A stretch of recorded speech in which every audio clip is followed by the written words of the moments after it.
Que Dieu te bénisse abondamment. De là où tu es, que la grâce de Dieu abonde sur toi. Waouh, cette semaine sera l'une des merveilleuses semaines pour toi. Parce que tu n'es pas n'importe qui. De là où tu es, dis avec moi, je ne suis pas n'importe qui. Tu n'es pas n'importe qui. Tu n'es véritablement pas n'importe qui. Dans 2 Corinthiens 5, le verset 20. Regarde, la parole de Dieu dit, nous faisons donc des fonctions d'ambassadeur. Alléluia. Oui, tu es un ambassadeur. Un ambassadeur. Vous savez, un ambassadeur dans une nation, c'est une personne très importante.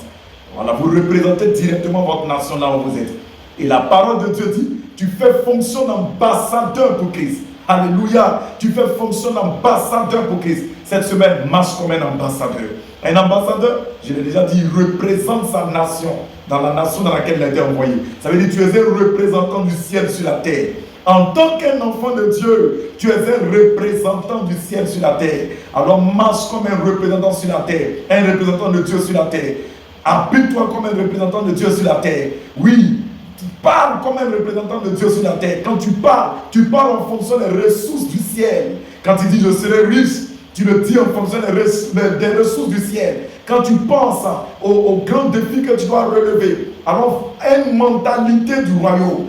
Voilà, n'est pas une mentalité de la nation du pays où tu te trouves. Non, l'ambassadeur dépend de la nation qu'il a envoyé. Et un ambassadeur est serein. Vous ne pouvez pas toucher l'ambassadeur des États-Unis en Côte d'Ivoire. Toucher un tel ambassadeur, c'est créer une calamité nationale. Ça sera terrible pour la nation. Vous voyez, personne ne peut te toucher, tu n'es pas n'importe qui. Alors vois cela dans ton esprit. Je déclare sur cette semaine que tu marches comme un représentant du ciel. Il y a toute une armée céleste qui t'accompagne.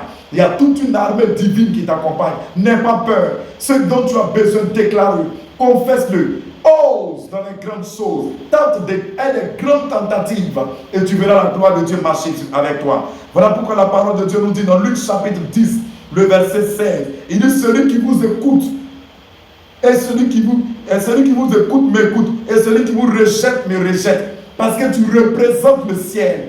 On ne peut pas te négliger encore. Il dit, celui qui vous rejette, celui qui me rejette aussi celui qui m'a envoyé. Tu vois, de la même manière que celui qui rejette Jésus a rejeté Dieu. Si vous rejetez Jésus, vous avez rejeté Dieu. De cette même manière, on ne doit pas pouvoir te rejeter. On ne doit pas pouvoir te négliger encore. Alors marche comme Christ. Représente le Seigneur sur cette terre. Je vois la gloire de Dieu briller sur toi. Qu'il en soit ainsi au nom précieux de Jésus-Christ. Soyez bénis.